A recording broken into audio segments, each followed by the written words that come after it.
Hey, I'm your storyteller. I'd love to know where you're watching from. You can tell me in the comments section.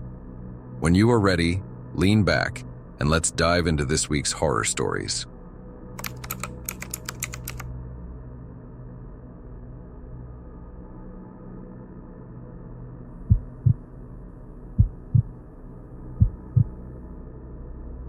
There's something about abandoned buildings that draws people in. Maybe it's the thrill of breaking the rules, the eerie silence of a place once full of life, or the possibility that you might not be as alone as you think. For Chris, Dylan, and me, it was all of the above. We were always looking for a good scare, and when Dylan suggested we spend the night in the old abandoned factory on the middle of a forest, it seemed like the perfect challenge. We packed sleeping bags, flashlights, and enough snacks to last the night. The factory had been shut down for decades. Its windows were shattered and its walls were covered in graffiti. When we arrived, the sun was already setting. The factory loomed over us. The air was cold and the wind whistled as it blew through the broken windows. It was quite fascinating. "All right, this looks cool," Dylan said. "Let's find a good spot." We climbed through a hole in the chain-link fence and made our way inside. The factory was massive. Its interior felt like a maze of crumbling walls and debris scattered across the floor. We set up camp in a large room near the center of the building. It was as safe as any spot in an abandoned factory could be. It was dry, relatively clean, and far enough from the entrances to feel secure. By the time we rolled out our sleeping bags, the last light of day had faded, leaving us in the glow of our flashlights. We stayed up for hours talking and joking, the way friends do when they're pretending not to be scared. Every little noise made us jump, the creak of a rusty pipe, the distant sound of wind pushing through the building. But we laughed it off. Eventually, we all drifted off to sleep. I don't know how long I'd been out when I woke up to the sound of a loud bang. It echoed through the factory, sharp and unmistakable. A gunshot. My eyes flew open and I sat up. My heart was pounding. The others also woke up. "Did you hear that?" Chris whispered. "Yeah," Dylan said. "What the hell was that?" "It sounded like a gunshot," I said. We sat there in silence, straining to hear anything else. For a moment, there was nothing, just the sound of our breathing and the faint rustling of the wind outside. Then, about 2 minutes later, a scream came from somewhere close. I couldn't tell if it was inside or outside the factory. It was bone-chilling. It wasn't just a normal scream, which would have been terrifying enough. It was full of terror, raw and desperate in a way that can't be described. "What the hell is going on?" Chris hissed, gripping his flashlight like a weapon. "I don't know," Dylan said, "but I don't like it." It was pitch black outside the factory. We stayed huddled together. We were all too scared to move. We just sat there listening to the silence stretch on. And then came the laugh. It started faint, almost playful, but it grew louder.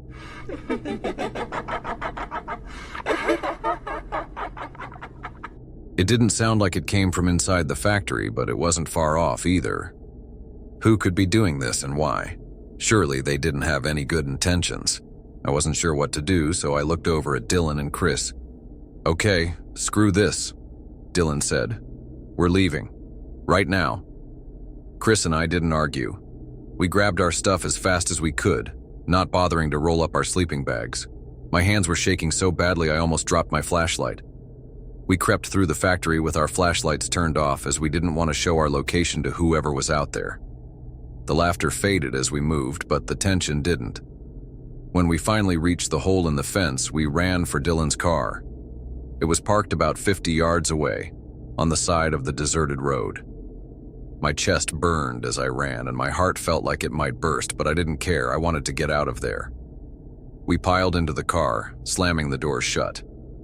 Dylan fumbled with the keys, and the engine roared to life. "Go, go, go," Chris shouted. Dylan didn't need to be told twice. The car lurched forward and we sped down the dark road, leaving the factory behind.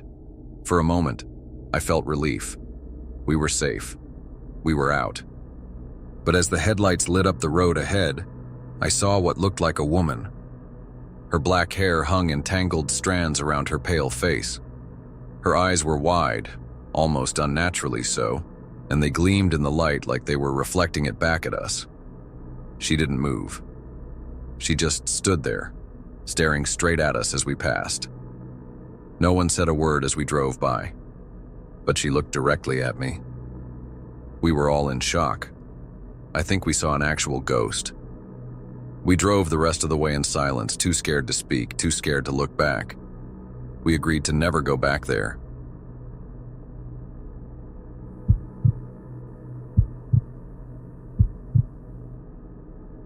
This night shift started like any other. Most of the patients were asleep and the other staff seemed to go about their duties in a daze. I was a janitor, so I was mostly left alone to mop floors and empty trash bins. The job wasn't glamorous, but it was simple enough and it paid the bills. It was the kind of work you could do on autopilot and barely notice the passing hours. This one night, however, something felt different. I had just finished cleaning the hallways on the second floor and was heading to the back where the morgue was. It was just another part of my rounds, a place I rarely thought about beyond the occasional, necessary cleaning. But as I walked down the corridor toward the back entrance, I saw something strange. A person who looked like their entire body was completely black. There were no details on them, just darkness, was standing outside the door to the morgue. I paused for a second. It was the middle of the night. I hadn't seen any patients wandering around, especially not at this hour, and staff usually don't go to the morgue at night. The person didn't seem to notice me, and suddenly they went into the morgue, the place where the bodies were stored. I frowned.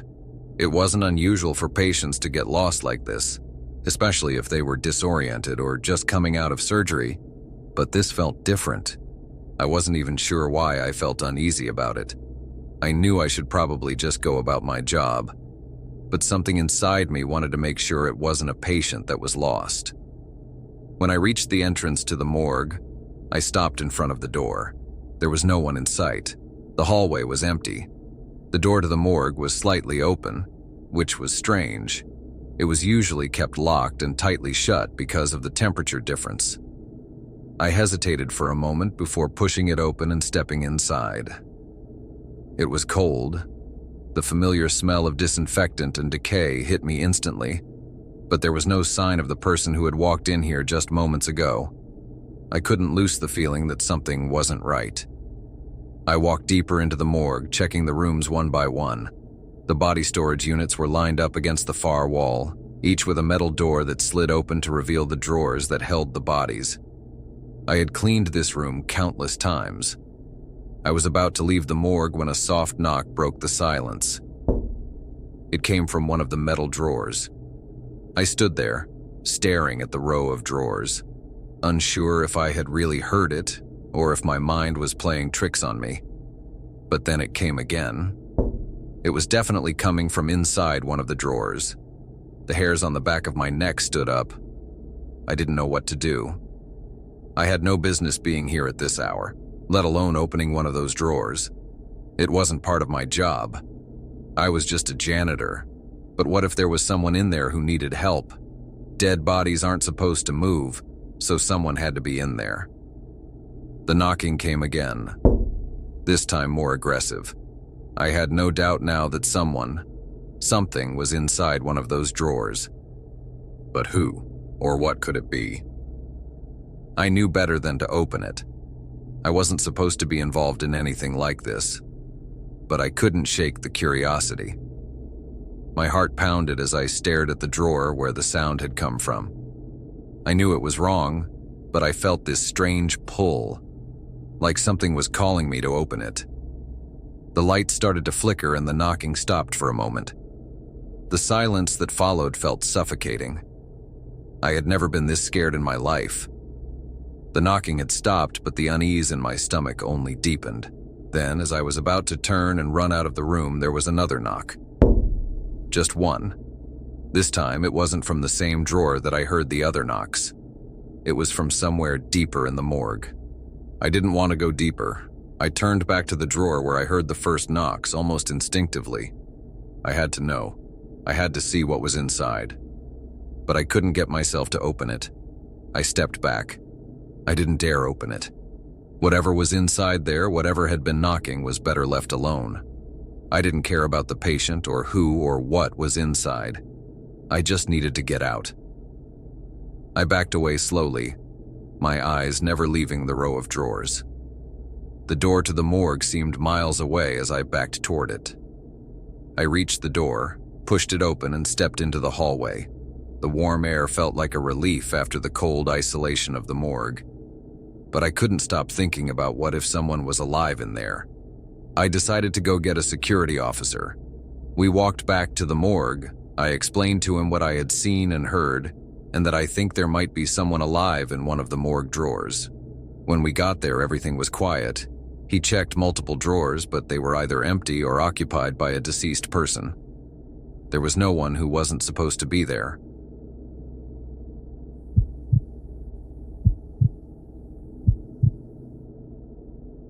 It had been a long haul, and I was more than ready to crash for the night. The road had been quiet, and my thoughts were drifting as I pulled into a truck stop off the main highway. It was one of those older, almost forgotten places, the kind that didn't get a lot of foot traffic anymore. But I didn't mind. It was late, and I just needed some rest.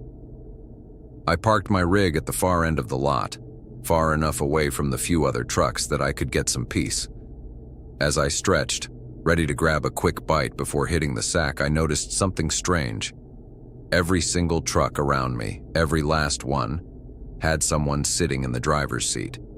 They were all facing forward, completely still. No movement at all, not even the slightest twitch. I could barely make out the silhouettes through the tinted windows and the dim light outside. At first, I thought I was imagining it. I rubbed my eyes, and when I looked again, nothing had changed. The drivers didn't move. They just stared ahead. I shook my head, trying to shake off the tiredness. It was probably just my overactive mind playing tricks on me, I thought. I'd been on the road too long. I probably needed to sleep. So I grabbed my things, made my way to the station, grabbed some snacks, and then back to my truck to sleep. The truck stop was eerily quiet. I lay back in the cab with heavy eyes, but sleep didn't come easy.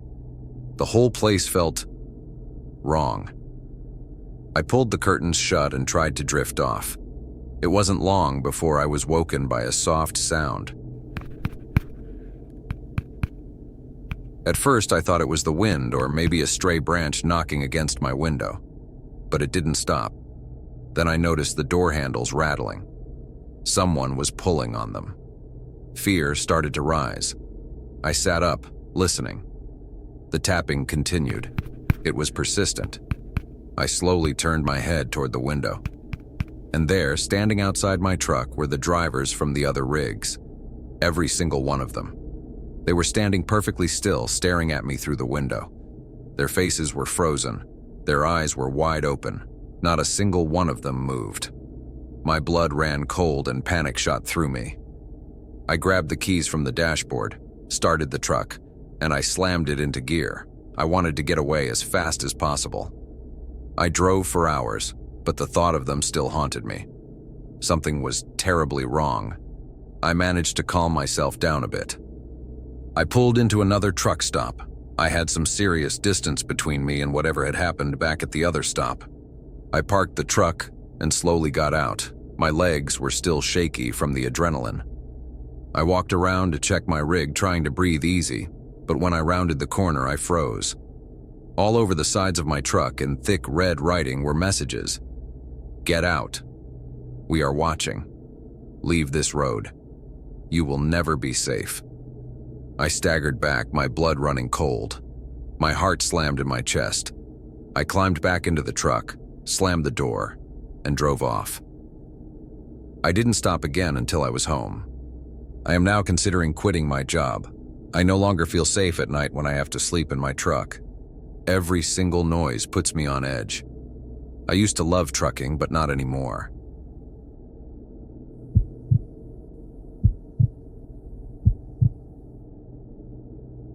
It was a quiet night. I had just gotten home after hanging out with friends, and my parents were out of town for the weekend. I was glad to have the house to myself for a couple of days. After a long week, it felt good to just kick back and relax. I made myself some food, grabbed a drink, and sat down on the couch in the living room. The place was quiet, like it always is when no one's around. I had the TV on, but I wasn't really paying attention to it. The silence was comforting, and I was just scrolling through TikTok when I heard a faint noise from outside. I thought it might be the wind, but the sound didn't go away. It was like something tapping on the glass. I got up and walked over to the window, looking out into the dark yard. The streetlights barely lit up the area, and everything seemed normal. There was no one out there, no animals, nothing. I shrugged it off, but the noise kept coming. It was subtle, but persistent. I tried to ignore it. A few minutes later, I sat back down on the couch. I told myself to stop being paranoid. But then, the tapping started again. It was louder this time. I got up and went to the window again, but still saw nothing. I wasn't sure what to think. I felt silly standing there like an idiot, but something was off. Maybe it was just my imagination. I sat back down, trying to forget about it. But then, there it was again. The tapping. And this time, I thought I heard something else. A whisper. It was faint, like someone was calling my name, but not loud enough for me to make out what they were saying. I was definitely starting to freak out a little. I tried to shake it off, but the feeling that something wasn't right kept growing. Then, the strangest thing happened. I glanced toward the window once more and froze. There, standing just outside the glass, was a figure. I couldn't make out much at first because the darkness made it hard to see, but there was definitely someone there. They were standing still, just watching me. I stared at them, not sure what to do. I should have gone to the door and confronted them, but I felt paralyzed. This person didn't move, didn't even blink. It was like they were waiting for something, waiting for me to do something. I swallowed hard and stood up slowly. I couldn't take my eyes off the figure. My body felt like it was glued to the spot. Then, as if they knew I was watching, the figure took a step closer to the window. Their face came into view, and I felt my stomach drop. The person outside wasn't someone I recognized. They looked strange. I couldn't see much of their body, but what I could see was unsettling. They didn't have the posture of someone casually standing outside. I didn't know what to do. Should I call the cops? Should I run? Should I just stay still and hope they went away? Before I could decide, the figure raised its hand and pressed it against the glass. I flinched back. The tapping sound from before was now a steady thud against the window. My whole body tensed up. I wanted to scream, but I couldn't make a sound. It felt like my throat had closed up. Then, just as quickly as it had started, the tapping stopped and the figure backed away. I stood there, heart pounding, staring at the window. The figure was now gone. I didn't see them anymore. It was like they had vanished into thin air. I called my parents, who said they were on their way home. They told me to lock the doors and stay put. When they arrived, my dad went around the yard, but he didn't find anything. Luckily, we had one of those fancy doorbell cameras. As we checked it, we saw it again. What looked like an old lady slowly walked onto our porch in a creepy way. She then started knocking on the window just as I saw. Then she started backing away, and as she did, her head snapped onto the doorbell cam as if she knew it was there. She smiled as she kept backing off before she eventually faded out of the frame. This happened almost a year ago, and I'm still afraid to be home alone.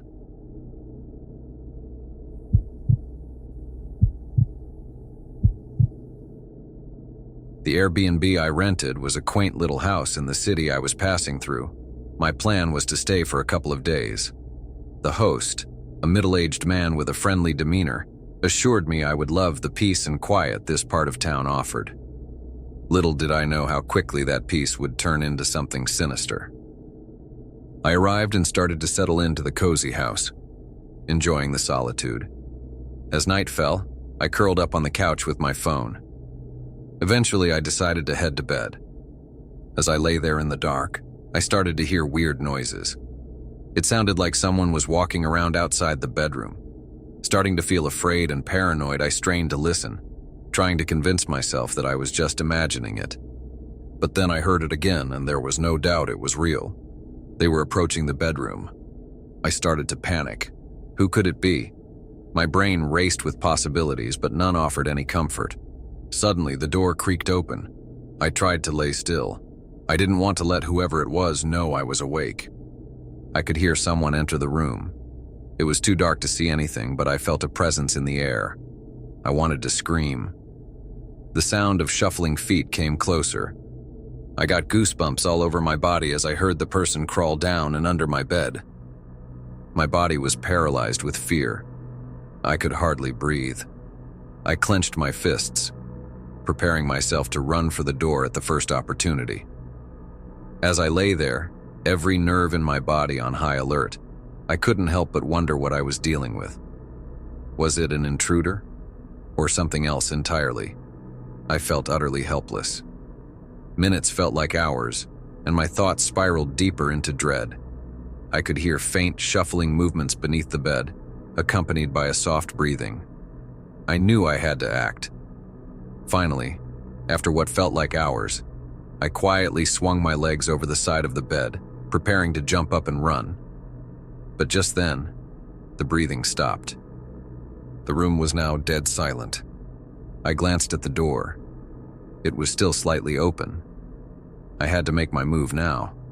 Gathering all my strength, I sprang to my feet and dashed for the door. As I crossed the room, I heard someone moving under the bed. I knew whoever it was. They were coming for me. I flung the door open and ran down the hallway. I reached the living room, scrambling for my phone to call for help. When I got it, I ran for the front door. Just as I was about to reach for the doorknob, I heard loud, bare feet come running just behind me. I flung the door open and ran outside as fast as I could. I kept running until I reached a gas station down the road. I stood there in my underwear, probably looking like a crazy guy. But when I explained my situation to the worker, he assured me that he'd call the cops for me. He took me out back where I could calm down again. The cops arrived at the gas station shortly after. They escorted me back to the Airbnb. I sat in their car while they searched the house. I was expecting them to come out with someone in cuffs at any minute now. I was tired, and as I leaned back, I glanced out the window of the cop car. And there, standing 100 feet away near some bushes, was a woman in bare feet and a gray dress. Shortly after spotting her, she faded into the dark. I tried to open the cop car's door, but they were locked. I couldn't get the cops' attention and had to wait for them to finish the search. When they came outside, I told them what I just saw. They looked at me like they were suspecting me of being crazy or lying. They pointed their flashlights towards the bushes where I saw the woman, but she was gone. Unable to do anything about the situation, they told me to go inside and lock the doors. They really weren't of much help. I had already locked the doors prior to going to bed, so maybe whoever it was already inside the house hiding at the time of my arrival. It was safe to say that I didn't want to stay there for another minute. I quickly packed my things and drove off. I ended up sleeping at a nearby motel. It wasn't exactly great, but it was far better than sleeping in fear.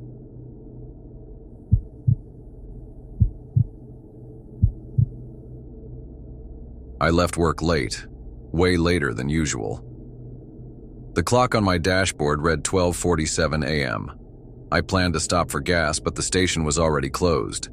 Its neon sign flickered a few times before going dark completely. So I kept driving. There were no other cars on the road, just me, the highway, and endless trees stretching out on both sides. Then, out of nowhere, a fog rolled in, thick and fast. 1 second, everything was clear. The next, I could barely see a few feet in front of my car. It was the kind of fog that clung to everything, swallowing the road, the trees, even the glow of my headlights. I gripped the wheel tighter and slowed down. I rolled my windows down, and then I heard it. A whisper. Soft and distant. So quiet I almost didn't register it. If I hadn't been driving an EV, I wouldn't have heard it. I couldn't make out what it was saying, but it freaked me out a little. I almost thought it came from my car's speakers at first, but the radio was off. I glanced in the rearview mirror. Nothing but fog.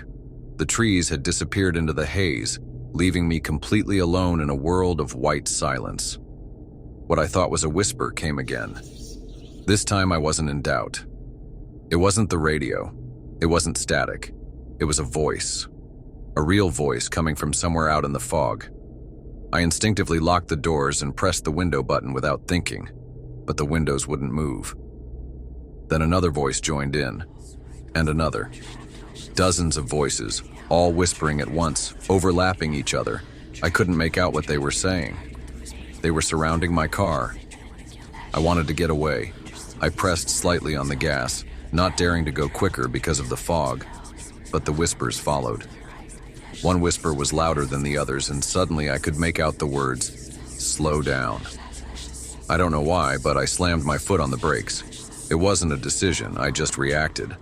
My car screeched to a stop. Then there was silence. The whispers were gone. Through the thinning fog, a few feet ahead, the road curved sharply and there was a drop-off just beyond it. If I hadn't stopped, I would have gone right over the edge. I stared at the ravine. Had I imagined the voices? A gust of wind pushed against my car, clearing the fog just enough for me to see something else, something that made my stomach turn. At the very edge of the ravine stood an old, rusted road sign, the kind meant to warn drivers of the sharp turn, but it was covered in deep scratches that looked like fingernail marks, and just below it, half buried in the dirt, were tire tracks leading straight over the edge. I didn't wait to see anything else. I threw the car into reverse and got out of there as fast as I could. I still don't know what was whispering to me that night, but I'm lucky that I stopped in time.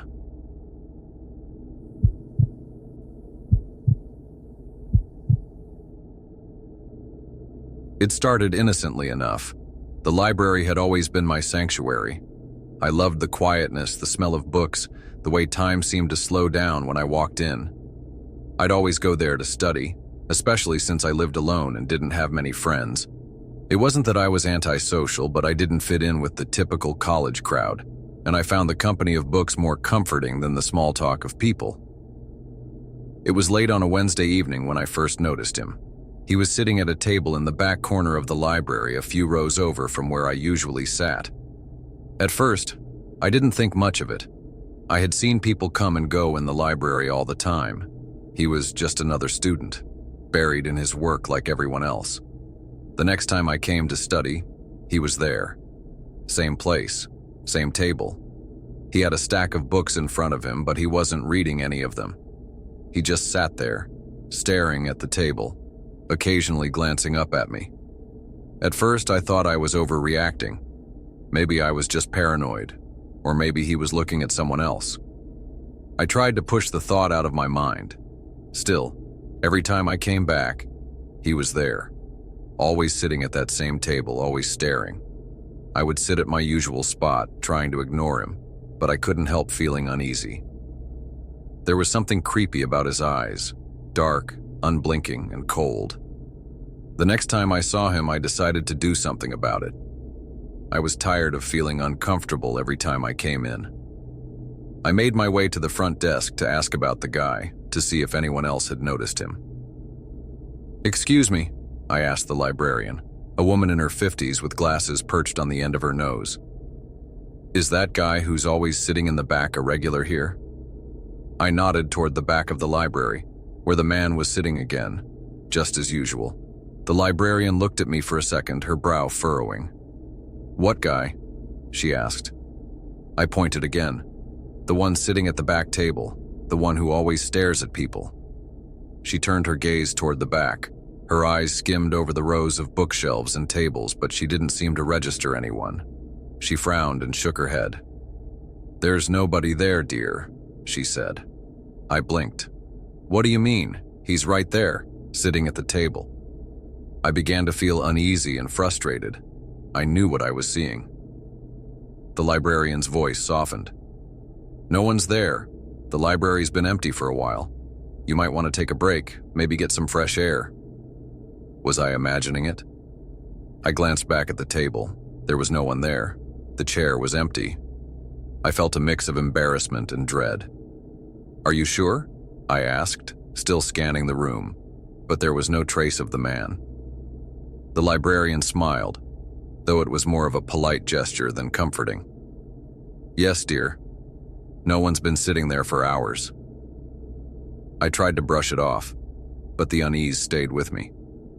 That night I went home early, my mind racing with thoughts. Had I imagined the whole thing? I didn't think I had, but the doubt crept in. I told myself I was tired, that I needed to rest. The next day I returned to the library. I was determined to shake off the weirdness from the night before. I sat at my usual spot trying to focus on my work, but after a few minutes, I saw him again, the man. He was sitting at the same table in the back corner staring at me. This time, though, there was something different. There was a smile on his face. It was subtle, almost imperceptible, but it was there. His lips curled upward just enough to show a sliver of teeth. I froze, feeling a chill run through me. For a split second, I thought I saw his head move slightly, as if he was tilting it in curiosity. My breath caught in my throat. I knew he was watching me. I quickly packed up my things and left, not even bothering to check out the books I had planned on reading. My hands shook as I made my way out of the library, but when I reached the door and looked back, there was no sign of him. For a few days, I avoided the library, trying to push the unsettling feeling out of my mind. Maybe he would stop coming there if he saw I wasn't there. But the next time I went, I saw him again. He was standing in the aisle between two rows of books, not far from where I usually sat. He was looking down at a book in his hands, but his head was slightly turned toward me. His eyes were locked on me, and I felt the blood drain from my face. I walked quickly toward the door, my heart hammering in my chest. But as I passed, I caught a glimpse of his reflection in the window. He wasn't holding a book anymore. His arms were crossed, and he was staring at me with a knowing smile. I was done. I wasn't going back to that library. I wasn't sure if it was just my mind playing tricks on me, but I wasn't willing to risk it. Over the next few weeks, I started missing the library, and I began telling myself I was being paranoid. It wasn't like I saw him every time I went to the library. Sometimes I would walk by that back corner and not see him at all, but other times I would glance over and catch him staring at me from the shadows. The whole situation was driving me crazy, and I couldn't explain why I couldn't stop thinking about it. One night, I had an assignment due the next day, so I forced myself to go back to the library. I needed a quiet place to work, and I knew it would be the best option. The library was mostly empty, but there was still a faint hum of activity in the background. I hadn't been there for a couple of weeks at that point, so it felt nice to be back. I sat down trying to focus, but the feeling of being watched came over me like a cloud of dread. I looked around, my eyes darting across the rows of bookshelves, half expecting to see him again. But he wasn't there. At least I didn't think he was. I took out my phone to check the time. When I looked at the screen, I saw him in the reflection. He was standing right behind me. I didn't scream. I didn't move. I couldn't. I just froze with panic. He was so close now that I could see his face clearly. There was that same smile. He didn't speak. He didn't move. He just stared. I snapped. I grabbed my things and bolted, running out of the library as fast as I could without looking back. The next day I decided to go to the police. I knew I wasn't imagining it anymore. There was something wrong. When I walked into the station and started explaining what had happened, I was shocked to see the officer's face shift. "You're not the first one to report him," the officer said. I stared at him, confused. "What do you mean?" "The man you're describing, he's been showing up at the library for years. We've received dozens of complaints, but he disappears every time we try to track him down. No one ever remembers him being there when they leave other than the people who claim to see him, and the library footage always seems to get corrupted when we try to look into it." I felt my blood run cold. It was then I realized I wasn't just being stalked, I was being haunted. I eventually gave up on going to the library altogether.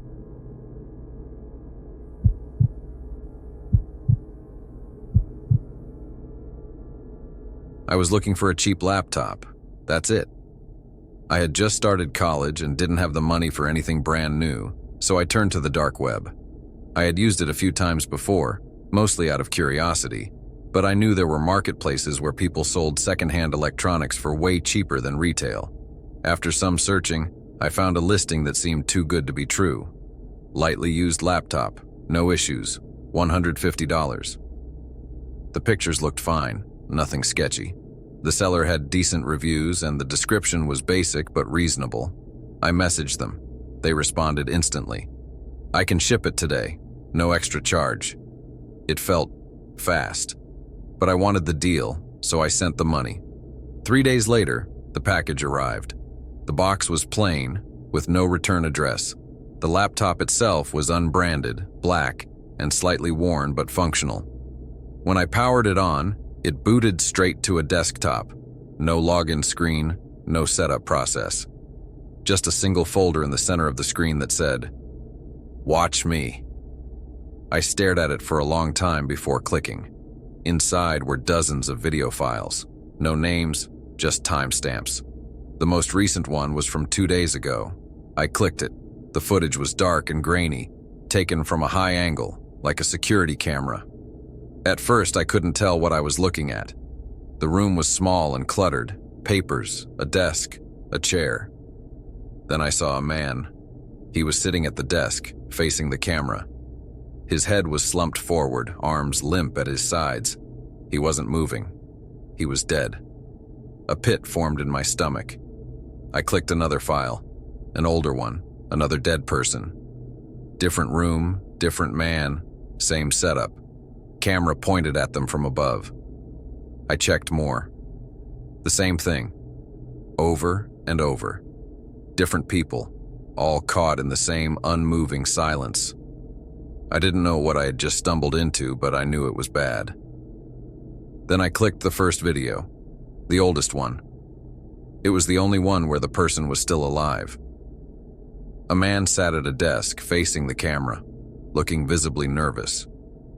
He kept glancing behind him, muttering something I couldn't hear. Then suddenly he leaned forward and started typing. I heard the clacking of a keyboard. Then he turned to face the camera directly, and he said, "If you're watching this, it's already too late." I slammed the laptop shut. My heart was racing. I had just bought a laptop filled with footage of people dying. Then, a notification popped up on the computer. I thought I had shut it down. I opened it back up and held the power button, but nothing happened. I looked for the battery, but it was built inside the laptop. Not knowing what to do, I looked at the notification. New video file added, it said. I didn't want to look, but I had to. I opened the notification. It opened the folder again. At the top of the list, a new video, timestamped 1 minute ago. I clicked it. The new video began to play. It showed a shot of someone walking past my house. It was hard to make out any details, but there was no mistaking what I was seeing.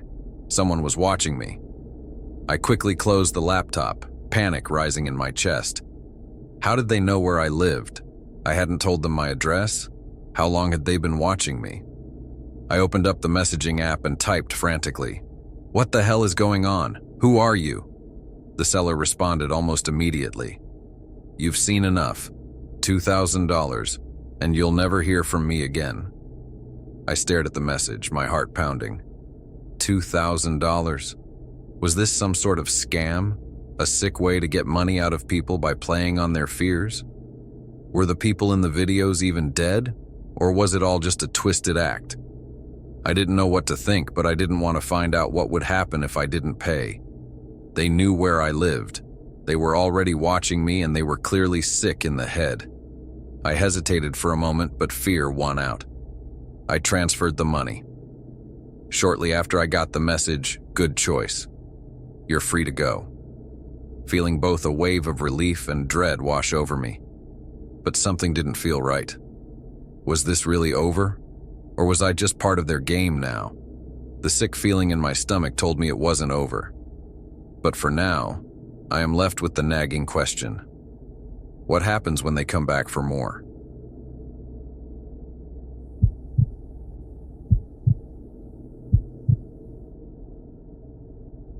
When I told my friends I'd be camping alone in the nearby national park for the weekend, they thought I was crazy. But I wasn't trying to prove anything. I just needed a break. Work had been draining, my social life was a mess, and I figured a couple of nights in the woods might help clear my head. So, I packed my gear, loaded up my car, and headed out to the national park. This particular area wasn't on any official map, but other hikers had written about it on forums. They said it was beautiful, untouched wilderness, hidden trails, and best of all, no cell service. That's exactly what I needed. I parked at the edge of the forest and started hiking around noon. The trail was faint but manageable, winding through dense trees and overgrown brush.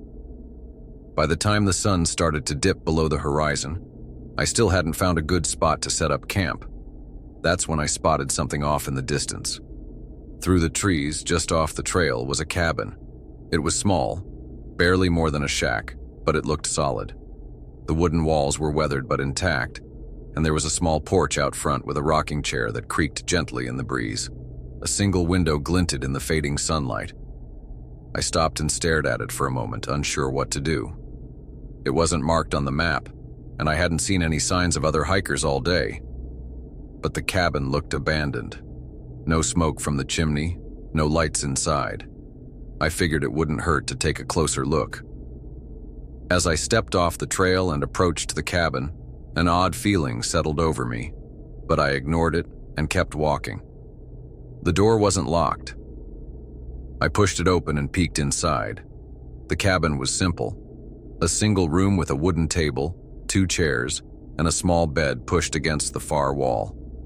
There was no electricity, just a lantern sitting on the table and a stack of firewood next to a small iron stove. It was perfect. I decided to spend the night there instead of setting up my tent.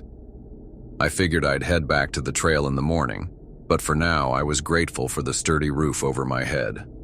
I unpacked my gear, lit the lantern, and ate a quick dinner of granola bars and jerky. When I finished eating, I crawled into the bed, pulled my sleeping bag over me, and tried to fall asleep. But a knock came out of nowhere. It was faint, almost hesitant, but unmistakable. The knock came again. 3 slow raps on the front door. I sat up. I was starting to get worried. Who could be out here? I hadn't seen anyone all day, and the cabin was miles from the nearest road, and it was late. "Hello?" I called out, but there was no response. I grabbed the lantern and moved toward the door. My hand shook as I reached for the handle. I opened it. No one was there. I stepped out onto the porch and shone the lantern around, but the forest was empty. I went back inside and locked the door. The rest of the night was restless. I kept hearing faint noises, creaks, rustles, the sound of footsteps just outside the cabin. But every time I worked up the courage to look, there was nothing there.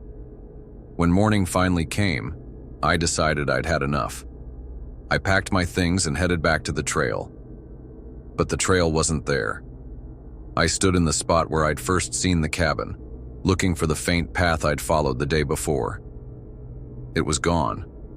The underbrush was thick and undisturbed, like no one had walked through it in years. Panic set in. I tried retracing my steps, but nothing looked familiar. Except for the trees, they all seemed the same. I checked my compass, but the needle spun erratically, refusing to settle on a direction. I spent the entire day wandering the forest, calling out for help, but no one answered. As the sun began to set, I found myself back at the cabin. I didn't want to go inside, but the thought of spending the night in the open forest was even worse. I lit the lantern, bolted the door, and sat in the corner, clutching my flashlight like a weapon. The knock started again just after midnight. 3 slow, deliberate raps. This time I didn't answer. The knocking kept getting louder and more insistent. The door started to rattle in its frame. I pressed myself against the wall, my heart was pounding hard. Suddenly the lantern flickered and went out. The knocking stopped. The silence that followed was deafening. I didn't dare to move, I just sat in the corner the rest of the night. When dawn broke, the cabin was empty. The door was still bolted, and there were no footprints outside. But the forest felt different, like it had shifted overnight again. This time, when I walked away from the cabin, I found the trail almost immediately. I didn't look back. I actually started running back the trail towards my car. I haven't told this to anyone since. Who would believe me?